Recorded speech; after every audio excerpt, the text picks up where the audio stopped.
અમારી એક એપ્લિકેશન છે કે બીએનએસએસ સેક્શન 51, 53 અને 56 મુજબ લોકલ જ્યુરિસ્ડિક્શન લાગે છે, એટલે લોકલ એક્ઝિક્યુટિવ મેજિસ્ટ્રેટમાં રજૂ કરે અને એમને પહેલા મેડિકલ કરાવે અને પછી બોટાદ લઈ જાય.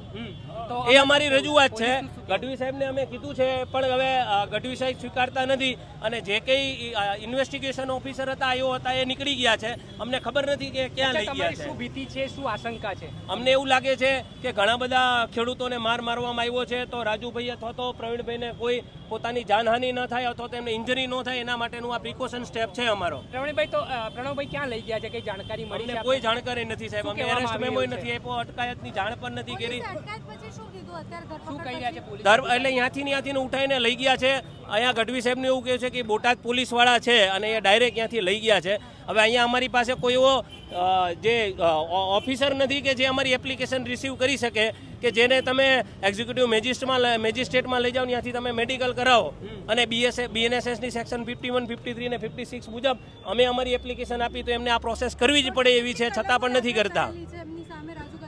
સોરી, ઘણી બધી કલમો દાખલ કરેલી છે. એમાં તમે આઈપીસીની 307 જો એટલે બીએનએસની અલગ થઈ છે, પણ નોર્મલ ટર્મ્સમાં 307 લોકોને ખબર પડે એટલે અટેમ્પ્ટ ટુ મર્ડરની સેક્શન લગાવેલી છે.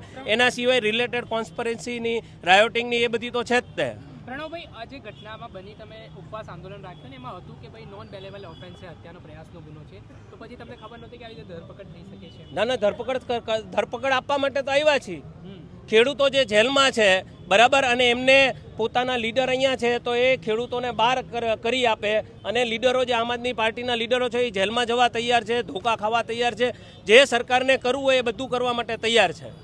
તો હાલ તમે રિસીવ માટે પણ ઘણી રજૂઆતો કરી છે, તો પીએ તરફથી શું જવાબ મળ્યો? ના, એટલે એવું કહે છે કે એમની અમારી મદદ માંગી હતી અને ઓફિશિયલી તમારે બોટાદ જે આવ્યો છે એમને તમારે એપ્લિકેશન આપવાની હોય. સ્થાનિક પોલીસે કરી કે બોટાદ પોલીસે?